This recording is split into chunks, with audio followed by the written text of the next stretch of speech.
Social മീഡിയയിലെ നമ്മുടെ അൻസാരി സുഹരി ഉസ്താദും പഴയ സുലൈമാൻ എന്ന ഇപ്പോഴത്തെ മാരിയോ ജോസഫ് സുവിശേഷ പ്രസംഗമൊക്കെ നടത്തിക്കൊണ്ടിരിക്കുന്ന ഒരു വേട്ടാവളിനെ നിങ്ങൾക്കറിയാമല്ലോ. ഇവൻ്റെ ഭാര്യയാണ് ജിജി മാരിയോ. അതായത് ഈ കുടുംബങ്ങളിടയിൽ പോയി കുടുംബ ഭദ്രതയെക്കുറിച്ചിട്ടൊക്കെ വലിയ രീതിയിൽ മോട്ടിവേഷൻ ക്ലാസ്സൊക്കെ എടുക്കും. സമകാലിക വിഷയങ്ങളെക്കുറിച്ചിട്ടൊക്കെ ക്ലാസ് എടുക്കുന്ന ഭാര്യയും ഭർത്താവും. ഇവർ തമ്മിൽ കഴിഞ്ഞ 2-3 മാസങ്ങൾക്ക് മുമ്പ് അടിച്ചു പിരിഞ്ഞതും നമ്മൾ ഈ സോഷ്യൽ മീഡിയയിലൂടെ കണ്ടതാണ്. അതായത് ടി വിയുടെ സെറ്റപ്പ് ബോക്സ് എടുത്തിട്ട് ഈ സുവിശേഷം പ്രസംഗിച്ച് നടക്കുന്ന കുടുംബ ഭദ്രതയെക്കുറിച്ച് സംസാരിക്കുന്ന ഭാര്യ, മക്കൾ, ഭർത്താവ് ഇതിനെക്കുറിച്ചിട്ടൊക്കെ മറ്റുള്ളവരെടുത്ത് ആധികാരികമായി സംസാരിക്കുന്ന ഈ വേട്ടാവളിയൻ ഈ ജിജി എന്ന് പറയുന്ന ഇവൻ്റെ സ്വന്തം ഭാര്യയുടെ തല തല്ലി പൊളിച്ചു. തലപ്പാക്കെട്ടൊക്കെ കെട്ടിക്കൊണ്ട് വന്നിരുന്നുണ്ട്. സമൂഹ മാധ്യമങ്ങളിലും സോഷ്യൽ മീഡിയയിലൊക്കെ ഇവൻ എന്നെ കൊല്ലാൻ ശ്രമിച്ചു എന്നൊക്കെ പറഞ്ഞ് നമ്മൾ കേട്ടതാണല്ലോ. ഇപ്പോൾ ഇവൻ അൻസാരി സുഹരി ഉസ്താദിനെതിരെ വലിയ രീതിയിൽ വീഡിയോ ഒക്കെ ചെയ്തു വരുന്നുണ്ട്. കാരണം ഇപ്പം ക്രൈസ്തവർക്ക് പോലും വേണ്ട.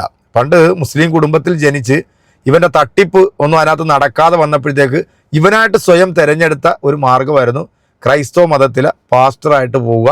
എന്നിട്ട് ഇവനൊരു ട്രസ്റ്റൊക്കെ രൂപീകരിച്ചു, പാവങ്ങളെ സഹായിക്കാൻ വേണ്ടി എന്നുള്ള രീതിയിലൊരു ട്രസ്റ്റ് രൂപീകരിച്ചു. അതിനകത്തേക്ക് കണ്ടമാനം പണം വന്ന് വീണ് കഴിഞ്ഞപ്പോഴത്തേക്ക് ഭാര്യയും ഭർത്താവും ഭാര്യയുടെ വീട്ടുകാരും എല്ലാം കൂടെ കശപിശയായി. അങ്ങനെ കൂട്ടയടിയായി. പെണ്ണുമ്പളുടെ തലയടിച്ച് പൊളിച്ചു. ഇവനെ ചവിട്ടി പുറത്താക്കി. ഇപ്പോൾ ഇവൻ പിടിച്ചു നിൽക്കാൻ വേണ്ടി ഓരോ സംഭവങ്ങളായിട്ട് ഇങ്ങനെ വരുന്നുണ്ട്. സത്യത്തിൽ ക്രൈസ്തവ സമൂഹത്തിന് ഇവൻ്റെ ഉടായ്പ് മനസ്സിലായി. അവർ കാലേ വാരി നിലത്തടിച്ച് ഇവനെ പറഞ്ഞു വിട്ടിരിക്കുകയാണ്. മകളും ഭാര്യയും ഇവനെ പണ്ടേ തള്ളിയ ഒരു ലെവലിലാണ്. അപ്പോൾ നമ്മുടെ അൻസാരി സുഹരി ഉസ്താദ് സാധാരണ ഇവനെ കുറിച്ചിട്ട് ചില വീഡിയോകൾ ചെയ്യാറുണ്ട്. കാരണം ഇവനൊരു ഒന്നാം തരം തട്ടിപ്പ് ഫ്രോഡാണെന്നുള്ളത് കേരളത്തിലെ പൊതുസമൂഹം മനസ്സിലാക്കി വെച്ചിരിക്കുക. അപ്പോൾ ഇവനെക്കുറിച്ച് നമ്മുടെ അൻസാരി ഉസ്താദ് വീഡിയോ ചെയ്തപ്പം അൻസാരി ഉസ്താദിനെ കുറിച്ചിട്ട് ഈ വേട്ടാവളിയനും ഒരു വീഡിയോ ആയിട്ട് വന്നു. വളരെ രസകരമായ രീതിയിലുള്ളൊരു വീഡിയോ ആണ്. എൻ്റെ പ്രിയപ്പെട്ട പ്രേക്ഷകരെ, നിങ്ങൾ ഈ വീഡിയോ കാണാതെ പോയത് കാണുക, കണ്ട് ആസ്വദിക്കുക, എന്നിട്ട് കൃത്യമായിട്ട് ഇതിനൊരു കമൻറ്റ് കൊടുക്കുക. നേരെ വീഡിയോയിലേക്ക് പോവാം. ഞാൻ തിരിച്ചൊന്നും ട്രോളാൻ പോയിട്ടില്ല. കാരണം ഞാൻ അങ്ങനെ ചെയ്യാറില്ല. നിങ്ങൾക്ക് അറിയാമല്ലോ. ഞാൻ ഇസ്ലാമിനെ വിമർശിച്ചിട്ടുണ്ട്, ചിലപ്പോൾ മറ്റു മതങ്ങളെ വിമർശിച്ചിട്ടുണ്ട്. പക്ഷേ വ്യക്തികളെ പൊതുവെ അങ്ങനെ വിമർശിച്ചൊന്നും ചെയ്യാറില്ല. നല്ല മനസ്സിലായല്ലേ. ഇതാണ് ഫാദർ സോളമൻ, ഇപ്പോൾ മാരി ജോസഫാണ്. എന്തോ ആയിക്കോട്ടെ. ഇദ്ദേഹം എൻ്റെ ഒരു വീഡിയോയുടെ ഒരു ഭാഗം എടുത്ത് വെച്ചുകൊണ്ട് റിയാക്ട് ചെയ്തു. ഞാൻ മുസ്ലിം ഉമ്മത്തിനോട് പറയുകയാണ്, ഇദ്ദേഹത്തിനെ പോലുള്ള ആളുകളുടെ കലാപരിപാടികൾ വിജയിപ്പിക്കുന്നതിൽ 99% നമ്മുടെ കൗമാണെന്ന് ഓർത്തുകൊണ്ട് വേണം. ആർക്കും വേണ്ടാത്ത ക്രൈസ്തവ സമൂഹത്തിലേക്ക് പോയിട്ടും അവർക്ക് തന്നെ ഇദ്ദേഹത്തിൻ്റെ കാപട്യം പൂർണ്ണമായി ബോധ്യപ്പെട്ടതാണ്. ചാരിറ്റി എന്ന് പറയുന്ന വലിയൊരു സാമ്രാജ്യം ഉണ്ടാക്കിയിട്ട് അതിൻ്റെ അധിപനായി എല്ലാ കാലത്തും വിഹരിക്കാമെന്ന് വിചാരിച്ചിരിക്കുമ്പോഴാണ് ജനങ്ങളുടെ മുമ്പിൽ കാണിക്കുന്ന ഈ മൃദുലതയുടെ സമഭാവനയുടെ മുഖത്തിനപ്പുറത്തേക്ക് ഇദ്ദേഹത്തിനൊരു ക്രൂര മുഖമുണ്ടെന്ന് സ്വന്തം ഭാര്യ ജിജി മരിയോ പുറത്തു കൊണ്ടുവന്നത്. അപ്പോൾ ഇദ്ദേഹം പറഞ്ഞില്ലേ, ഞാൻ ആരും ട്രോളാറില്ല, ഒന്നും പറയാറില്ല. അതിനുശേഷം ഒരു വാക്കും കൂടെ പറയുന്നുണ്ട്. വീഡിയോ ഇടുന്ന ഒരാളല്ല ഞാൻ. കാരണം ദൈവം മനുഷ്യ ഹൃദയത്തിൽ വസിക്കുന്നുണ്ട്. അദ്ദേഹത്തിന് ആരെയും ഒന്നും വേദനിപ്പിക്കാൻ കഴിയത്തില്ല. പാവം ഒരു ചിന്ത ഉള്ളതുകൊണ്ട് മനുഷ്യനെ അങ്ങനെ വേദനിപ്പിക്കാറില്ല. ഈ ചിത്രം ഇതാണ്, നോക്കിയേ. ഈ ചിത്രം കണ്ട. ഇതേ ക്ലോക്ക് വെക്കാൻ വേണ്ടി ആണി അടിക്കാൻ നേരത്ത് ജി ചേച്ചി സ്റ്റൂളിൽ നിന്ന് തെന്നി മറിഞ്ഞു വിടപ്പം പറ്റിയ പാടാ. ഇവൻ തല്ലിയാണെന്ന് ലോകത്ത് ആർക്കും അറിയാൻ വയ്യത്. TV ബോക്സ് കൊണ്ട് അടിച്ച് തല പൊളിച്ച് അവർ കൊല്ലാക്കൊണ്ട് ചെയ്ത സ്വന്തം ഭാര്യനെ ഈ മനുഷ്യനാണ് വന്നിട്ട് ഞാൻ ആരെയും വേദനിപ്പിക്കാറില്ലെന്ന് ആളുകളുടെ മുമ്പിൽ. അപ്പം അങ്ങനെയൊക്കെ എല്ലാ കാലത്തും മുന്നോട്ട് പോകാമെന്ന് വിചാരിച്ച ഫാദർ സോളമൻ മാരിയോ ജോസഫ് ഒരു ഘട്ടത്തിൽ അദ്ദേഹത്തിൻ്റെ കപടമുഖം അഴിഞ്ഞു വീണു.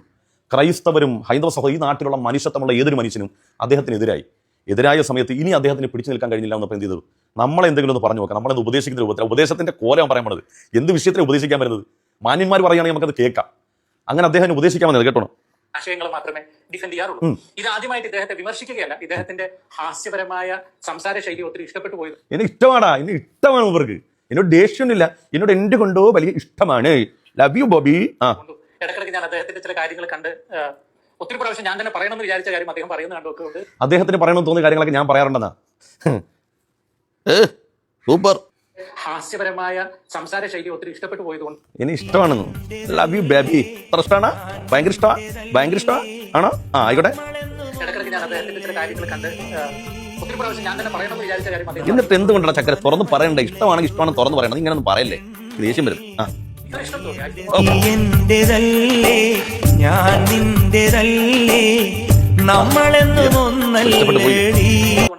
പക്ഷെ അതേ സമയത്ത് അൻസാരി സുഹരി എന്ന സഹോദരനോട് എനിക്ക് പറയാനുള്ളത്, നിങ്ങൾ ഭാരതത്തിൽ ജനിച്ചതാണെന്ന എന്റെ വിശ്വാസം. എനിക്കറിയില്ല കേട്ടോ. എന്നാലും ഞാൻ സെന്റ് ഫ്രാൻസിസ്കോയിലാണ് ജനിച്ചത്. വല്ല പ്രശ്നമുണ്ടോ? ഭാരതത്തിൽ ജനിച്ചില്ലെന്ന് വിചാരിക്കുക. സെന്റ് ഫ്രാൻസിസ്കോയിലാണ് ജനിച്ചത്. വല്ല പ്രശ്നമുണ്ടോ? പ്രശ്നമുണ്ടെങ്കിൽ പറയണേ. ഇരിക്കുന്ന ഭാരതത്തിലാണ് ആലപ്പുഴക്കാരൻ ഇടയ്ക്കിടയ്ക്ക് പറയുന്നത്. അത് ഞാൻ ആലപ്പുഴക്കാരനാണ്. എനിക്ക് അതിനകത്ത് വലിയ ആത്മഹർഷമാണ്. ആലപ്പുഴക്കാരനാണ് ഞാൻ. ഭാരതത്തിന്റെ എല്ലാ ആനുകൂല്യങ്ങളും ആസ്വദിക്കുന്നുണ്ട്, ഒരു സംശയം വേണ്ട. അത് ആരെങ്കിലും ഔദാര്യം കൊണ്ടാണ്. ഫാദർ സുലൈമാനെ, ആരെങ്കിലും ഔദാര്യം കൊണ്ടാണ് അത്. എൻ്റെ അവകാശമാണ്, ഇന്ത്യയിൽ ജനിച്ച എൻ്റെ അവകാശം അത്. ആരുടെ ഔദാര്യമല്ല. ഓ, ഭാരതത്തിന്റെ കറൻസി, അതായത് ഈ രാജ്യത്തിന്റെ നോട്ട്, ആ നോട്ടിനെ പരസ്യമായി അവഹേളിച്ചെങ്കിൽ തൂക്കിക്കൊള്ളണം. ഭാരതത്തിന്റെ നോട്ടിനെ സുഹൃത്ത് അവഹേളിച്ചെങ്കിൽ സൂര്യസ്ഥാനം മരണം വരെ തൂക്കിക്കൊള്ളണം, അല്ല ജയിലടക്കാം. അത്ര മോശപ്പെട്ട പണി അദ്ദേഹം കാണിച്ചത്. എന്നിട്ട് എന്ത് സംഭവിച്ചു? കുറ്റമാണ്. എന്താ ചെയ്യാ? 500 രൂപ ഉണ്ടെങ്കിൽ 5 ദിവസം സുഖമായി സുഭിക്ഷമായി ജീവിക്കും. 5 ദിവസം 500 ഉണ്ടെങ്കിൽ 5 ദിവസം സുഭിക്ഷമായി ജീവിക്കാന്ന് പറഞ്ഞു. നമ്മൾ ആലോചിക്കണം. 500 രൂപ വേണ്ട, സ്വന്തം ഭാര്യക്ക് 100 രൂപ എങ്കിലും ചെലവിന് കൊടുക്കടാ സുലൈമാനെ. 500 രൂപ വേണ്ട, 300 രൂപ എങ്കിലും ഭാര്യക്ക് ചെലവിന് കൊടുത്തിട്ട് പറയണം 500 രൂപയുടെ കാര്യം. ഞങ്ങളുടെയൊക്കെ സ്വന്തം ഭാര്യ ഞങ്ങളുടെയൊക്കെ കൂടെ തന്നെ ഉണ്ടടാ. ഞങ്ങൾ 500 1000 ഒക്കെ ചെലവിന് കൊടുക്കുന്നുണ്ട്, മക്കൾ നോക്കുന്നുണ്ട്, കുടുംബമായിട്ട് സന്തോഷം ജീവിക്കുന്നുണ്ട്. സ്വന്തം ഭാര്യ TV ബോക്സിന് അടിച്ച് വീട്ടിൽ നിന്ന് പുറത്താക്കി അവളിപ്പോൾ ചെലവിന് സ്വന്തം ജീവിക്കാൻ വേണ്ടി അച്ചാർ കച്ചവടം നടത്തുകയാണ്. ആ പാവപ്പെട്ട സ്ത്രീ 500 രൂപ ഉണ്ടെങ്കിൽ 50 ദിവസം കൊടുത്തു വന്നു.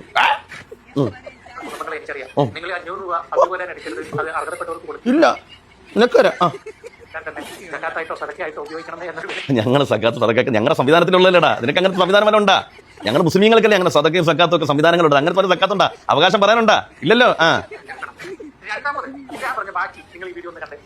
ഇനി അദ്ദേഹം എന്ത് വിഷയത്തിൽ വിമർശിക്കുന്ന അറിയോ? ഈ 500 രൂപയുടെ അപ്പിയുടെ വിഷയം പറഞ്ഞല്ലോ. ഞാൻ വീഡിയോ നിങ്ങൾ കണ്ടു നോക്കി, എന്തിനെ കുറിച്ചാണ് പറഞ്ഞത്?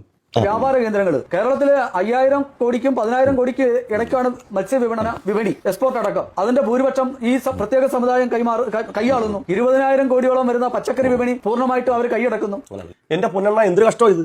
ഞങ്ങൾക്ക് നല്ല വീട് മേടിക്കാൻ പറ്റത്തില്ല, നല്ല കച്ചവട സ്ഥാപനം തുടങ്ങാൻ പറ്റത്തില്ല, നല്ല ആഹാരം കഴിക്കാൻ പറ്റത്തില്ല, നല്ല മക്കളെ ഉത്പാദിപ്പിക്കാൻ പറ്റത്തില്ല. നിങ്ങൾ കുറ്റപ്പെടുത്താതിരിക്കണമെങ്കിൽ ഇപ്പൊ ഞങ്ങൾ എന്ത് ചെയ്യണം? നിങ്ങളോ പൈസ ചെലവാക്കത്തില്ല, നല്ല ആഹാരവും കഴിക്കത്തില്ല.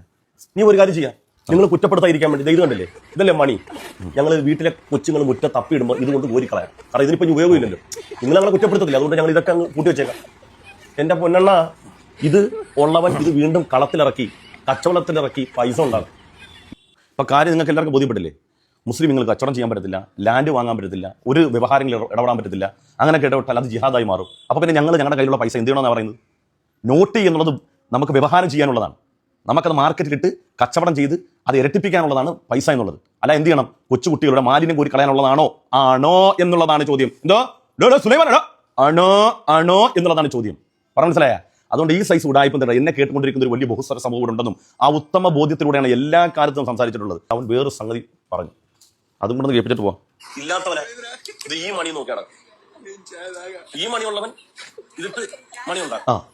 ഈ മണിയുള്ളവൻ ഈ മണിയുടെ പിന്നാലെ പോകും.